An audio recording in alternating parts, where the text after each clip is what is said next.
Hello and welcome to the channel, and this is the finale of the Woodland Realm campaign. You may notice we are now on the 143rd turn, and I'm just going to flick through some images hopefully on the screen.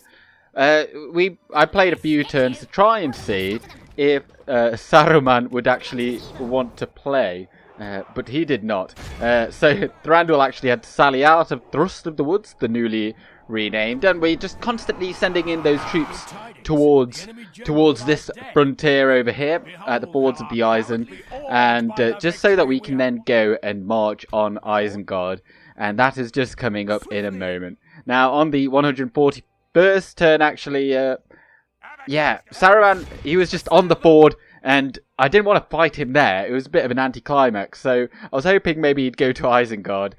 Despite the fact that we had two armies there, he still wouldn't retreat, so it was very annoying. And then, we just had a bit of a sally out against Dunland again.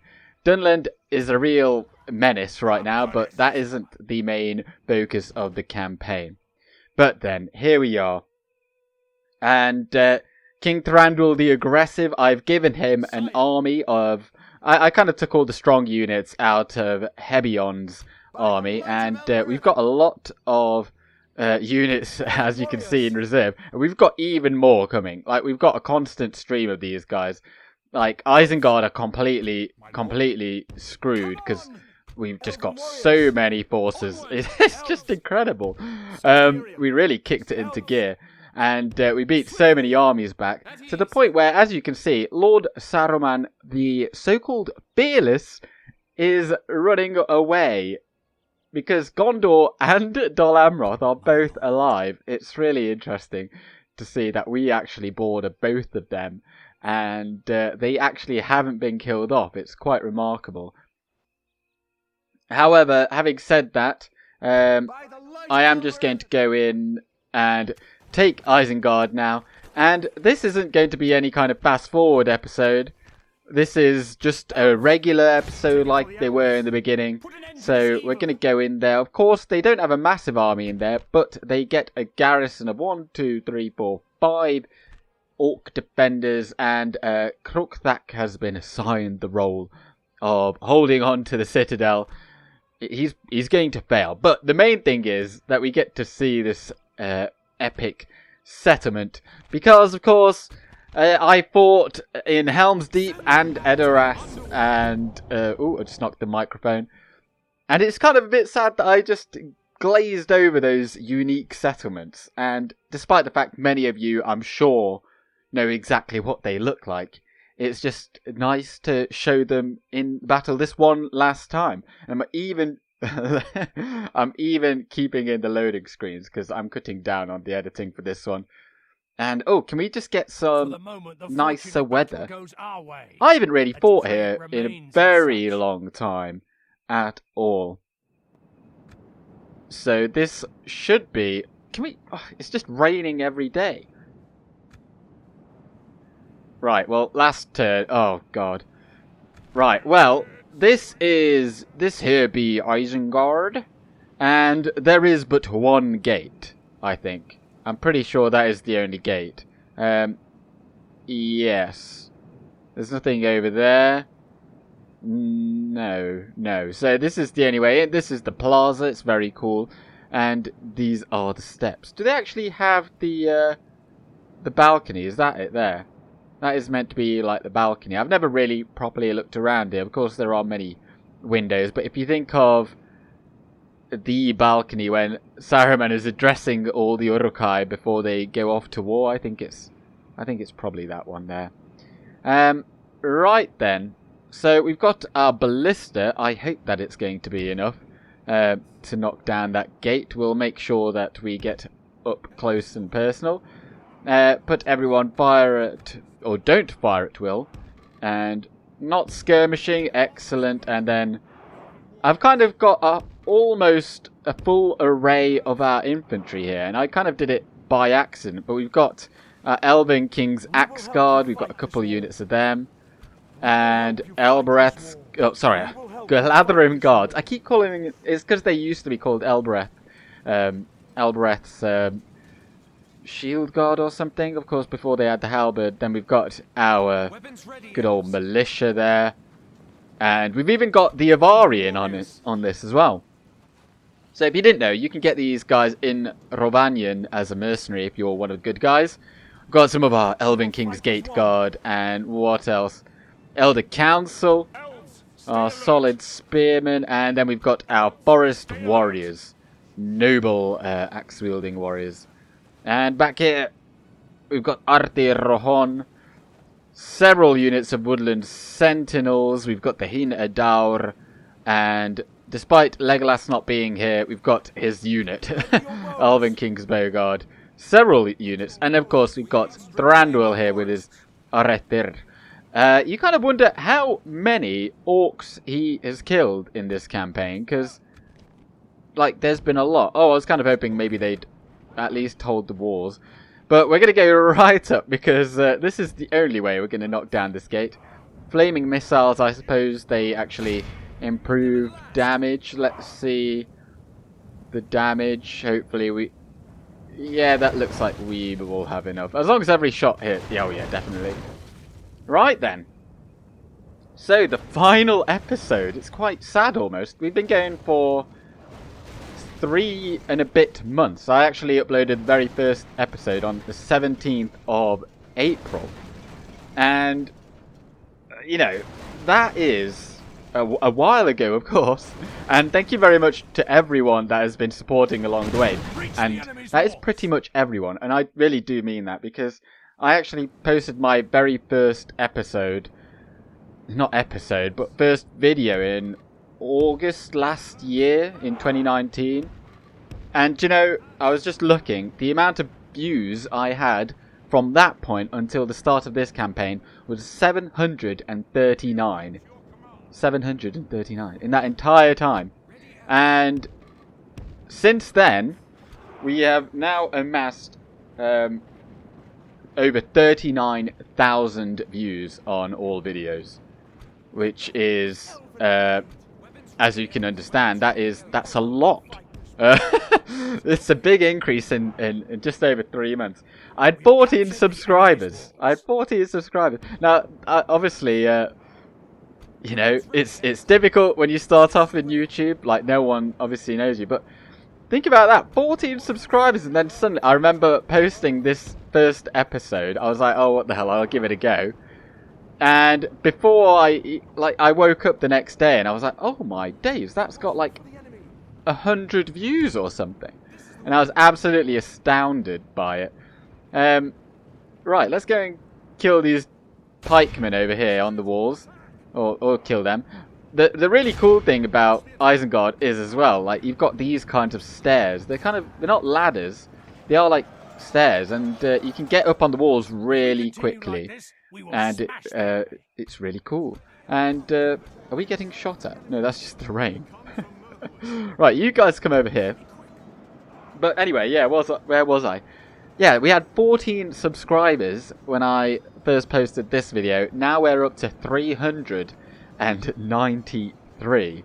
That really is absolutely tremendous growth, and I can't thank you all enough. Of course, like, it does mean a lot to me, mainly because, you know, people care enough to click that subscribe button and listen to what I have to say.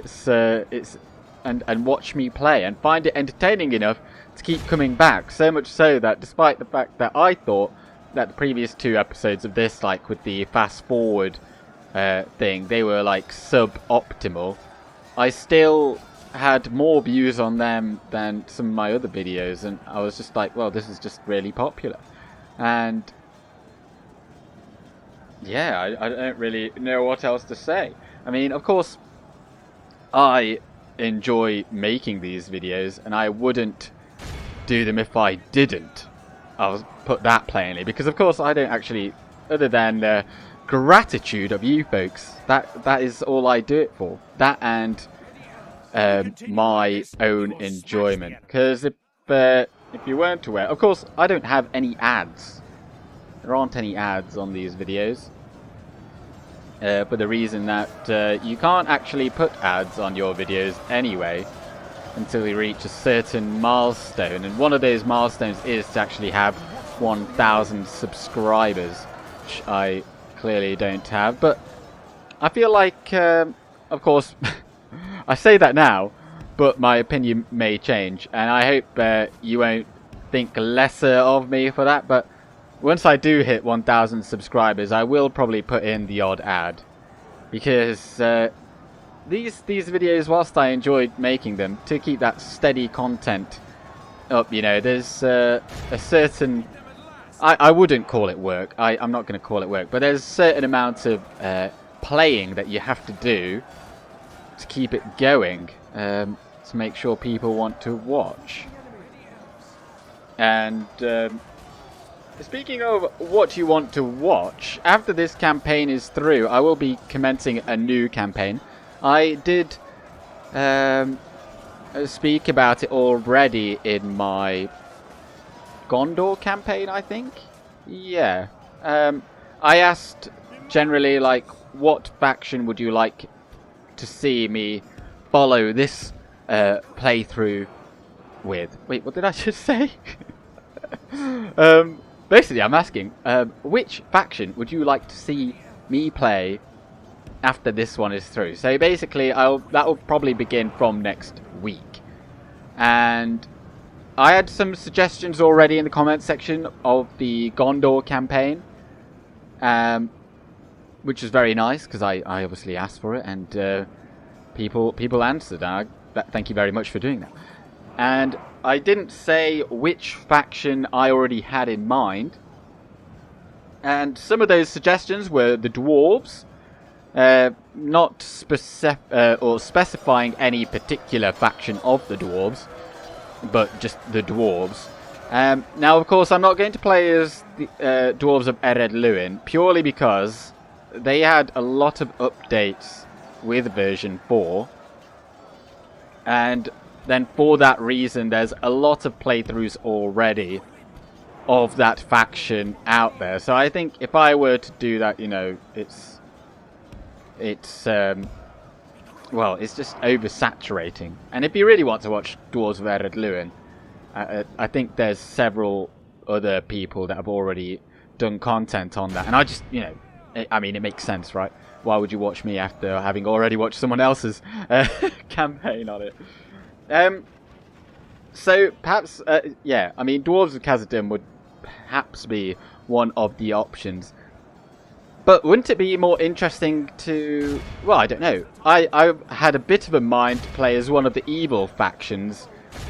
And because I'm a bit of a fan of playing in different areas of the map, perhaps I would play as either Angmar or as the Easterlings of Rune. I don't think I've seen anyone really ever play as the Easterlings. Oh, there's wargs are coming. Let's do the old tactic of running away. Oh, and they stopped. Oh, you fools. Oh, we're killing the orc defenders anyway. Yeah, what was I saying? Yeah, the Easterlings, I feel like that would be a really solid faction, purely because I don't think anyone has really ever played as them. I've watched one campaign ever of that, and that was when the mod leader Galu played them for a bit, but he cut his campaign very short, and I think that was even... I don't think that was even version 3. I think that was maybe even version 2.2 when he did that. So a very long time ago. And, ooh, Uruk-hai bodyguards over there. Let's get these guys involved. You go, you go. I'm not really massively paying attention to this camp, or to this battle, to be honest, because it is, like, there's no way we're not going to win. But I don't want loads of people to die, but I mean, yeah, it doesn't really make a difference. Yeah, so the Easterlings of Rune, of course, they have a very cool set of armor for their units. Obviously, their elites are all golden, which I'm a bit of a fan of. Although I've never played as Rune, or Rune, I think it would actually be, wouldn't it? Let's just slow this down. I'm a big fan of playing at times 2 speed. I apologise. And then the other faction, of course. Oh yeah, so as Rune, you'd attack. Well, your main enemies would be those that are around you. So Dorwinion, Dale, and Mordor as well, to be honest, and then Cand. So those would be the main enemies. Because as in this campaign, I never actually really fought against the Eastlings, and of course we never fought against Dale either. So that would be new areas, new new areas, new settlements, new battle maps, and yeah, new units to watch fight and things like that. And it's just really different. They've got like a unite the clans kind of script where you don't just get every unit immediately at the beginning. You unlock certain units by capturing certain settlements in and around you. And so you've got some interesting campaign mechanics. The other one I thought was Angmar. The reason being, because again, I haven't really seen them being played now. They didn't have masses of updates, I don't think, in this current version. They have had a few. I can't remember what they are now. But they've got a very varied roster, heavily on the armor-piercing infantry side, if I remember correctly. And they're a real interesting mix between Northmen, so men, and what am I thinking of? And then they've got some orc cavalry, which is very interesting, I think. It's an interesting mix. And like, so anyway, and then this is all over the place. I do apologize. This is why I started editing videos. Dagger is the general. This is why I started editing videos, because I talk so much rubbish, and like no one's really going to be interested in listening to me spout all this. Yeah, what was I even saying now? Yeah, so as Angmar, you have a chance to get the Witch King as a general. Now, he wouldn't become your faction leader. You get him just as a general, I'm pretty sure. He just becomes a part. You get like a message that says he's on his way, and then he comes, and then you get him. Now, he doesn't respawn, so once he's dead, he's dead. But he comes with a very powerful bodyguard. It isn't Temple Guard or Temple Knights or whatever they are. You get one specifically as for playing as Angmar. So it's, again, something different. But do let me know, because of course I am a slave to you guys. If you guys don't find either of those factions interesting, then of course it will definitely sway my mind. But playing as the dwarves, or particularly as the dwarves of Khazad-dûm, I feel like we would go up against a lot of the same enemies that we've been recently up against, chiefly orcs of the Misty Mount, or goblins of Moria, sorry, as they're now known. So we'll go up against them, particularly for much of the early campaign. And then it would go probably in towards Dunland or something, I don't know. But Thranduil's coming in here. Let's give him swiftness. Come on, give a charge. That wasn't a oh, that was awful. Oh, look at that. Oh, that was 3 for 3. 3 hacks of the axe. Oh dear. 3 hacks of the axe and they all went down. Right, let's give it another go.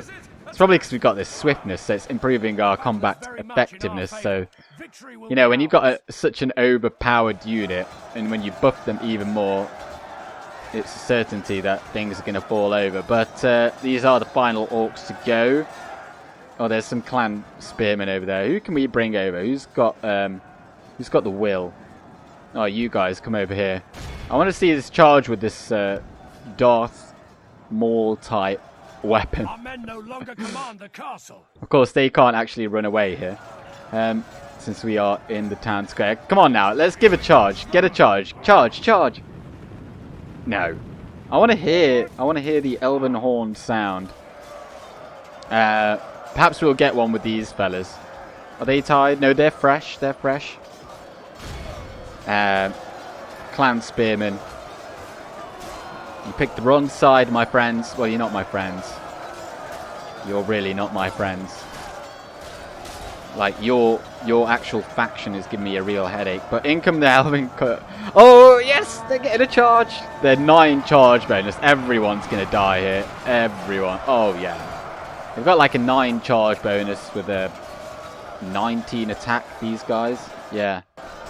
Of course, that total defense could go even higher, like +3. So these guys actually could be... Like, if these had max experience, you could get these up to 21 attack, 25 defense if you get them to the advanced blacksmith. Which is exceedingly overpowered, really, when you think about, like, you can just train those units like that. I do like the advanced blacksmith that has come in this version. It just adds something else to go for. The only issue with it is if you play as the elves, like, you get it in one region only. This is a clear victory. Oh, and there we go. We took Isengard. It doesn't particularly matter, of course, of the kills. But just for fun, let's have a look who got the most kills. Elven Kings, but oh, Hinadar. Of course. Although, these guys didn't even use up all their ammunition. Nor was I really min-maxing. Fighting on the walls is very rarely a good use of infantry. They don't do very well at all. But Isengard actually was another one of those factions that people suggested. And even Enid Wythe. Now, Enid Wythe also are quite a... Well, yeah, I'll just let you guys weigh in as well, since I already asked the folks... the folks that hang around in the Gondor videos. And, yes, as I say, there was no outright winner. There was only, like, a few comments here or there. Excuse me, I just ate some food, so I just well, anyway, TMI. Isengard goes down, and with that, I'm basically gonna claim victory with that. It makes a fair amount of money. In here, they've got a beast training grounds, advanced armorer. Interesting that they would get that. Obviously, we don't benefit from it. That's annoying. Oh, that would have been really cool if we could. Brawler's Hall, you don't need that. The Orthanc Stone is in here, and I think this is actually our first and last Palantiri that we have captured. You get an experience bonus for archers. I think that is only in this settlement. It isn't faction-wide, which would actually make it a little bit more useful, but not a lot. An increase in tradable goods. Again, that's not massively useful. You can't use them like you can in... I think you could use them in Third Age. And seemingly you can also use them in what's it called? DCI. Oh, here we are. So each kind of race, so you've got middlemen, Numenorian descendants. Dwarves, they all give slightly different bonuses, so they don't all give this. I can't remember what they all give, but yeah, it's useful. And trade increase, Conqueror of Isengard. Right then. By the light of Elbereth. I was hoping he'd come over here and we could kill him, but I'm not massively worried about that. Shall we toggle Fog of War, see how things have ended here?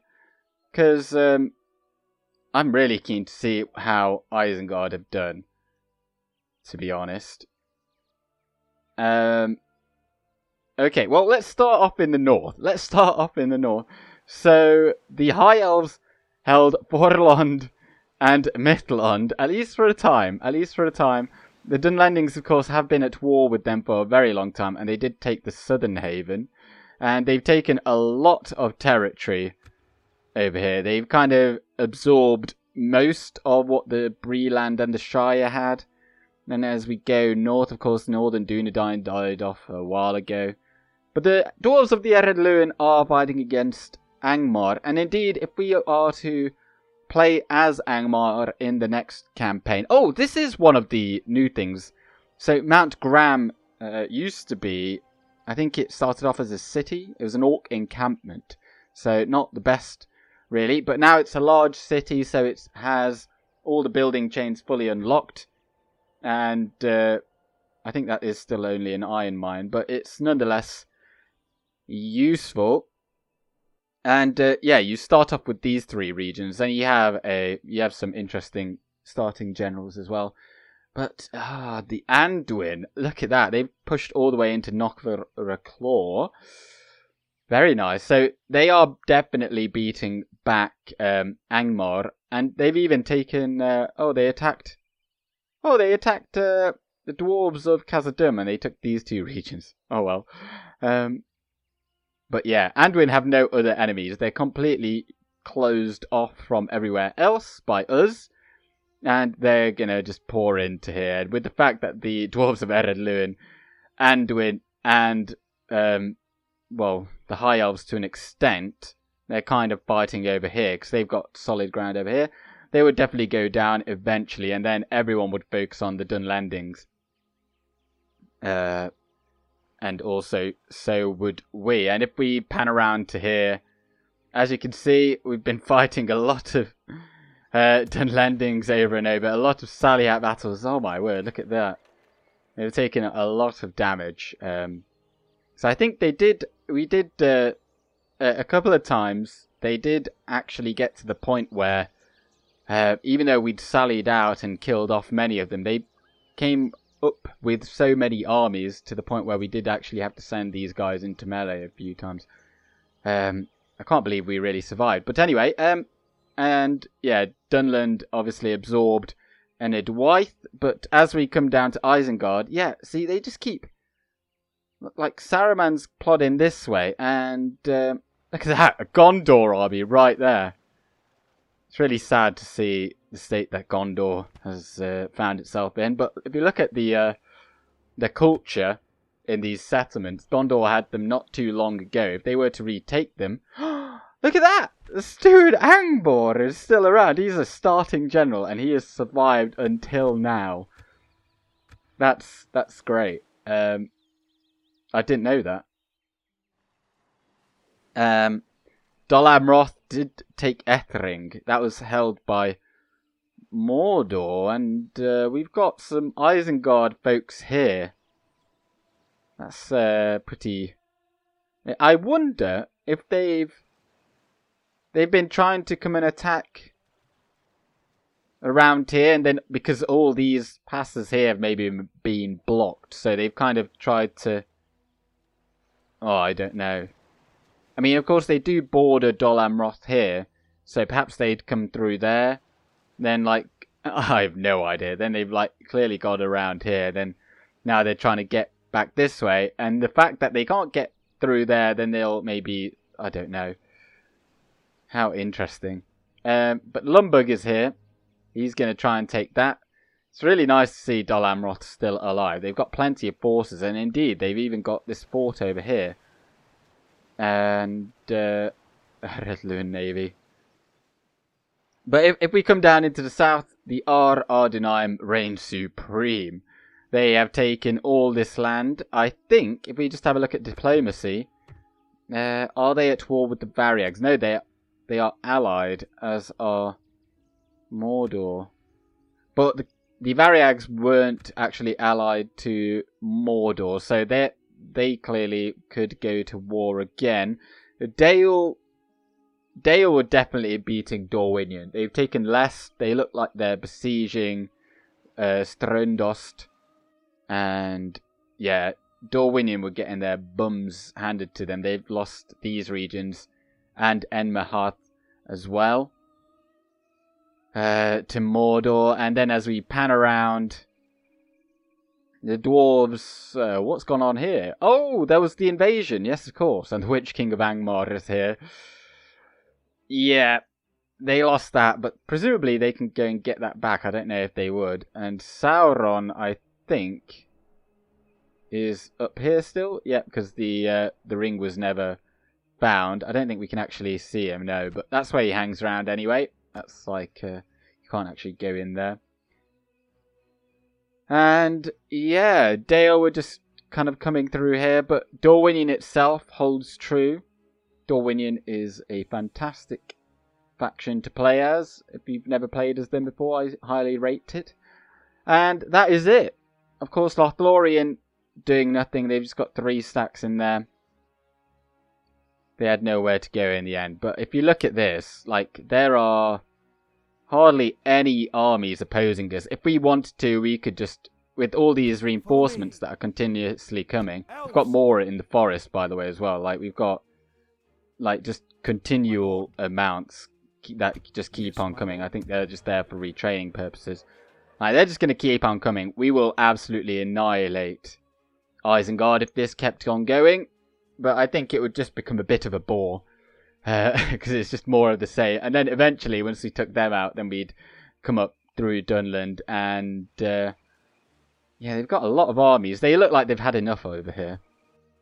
But yeah, they too would be on the way out. The only challenge really here in this campaign anymore would be Mordor, I think.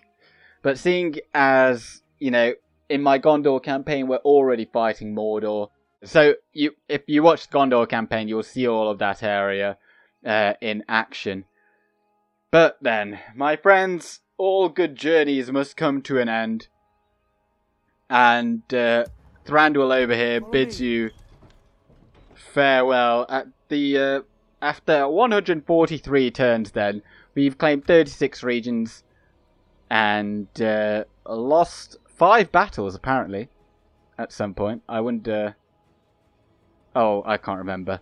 And we won 168. That's very good. The year is 3016. 2 more years, or 3 more years, and then it would have got to... we would have got round to maybe destroying the ring. But anyway, thank you very much for watching this campaign, and I'm delighted that it was received so well. So thank you very much. And in the future, I hope I continue to make campaigns that you enjoy watching. Now, if I could, just one more time, ask that you like this video, comment something, perhaps which faction should I play next, and subscribe if you have not already. But for now, my friends, I am going with Gandalf. Good day.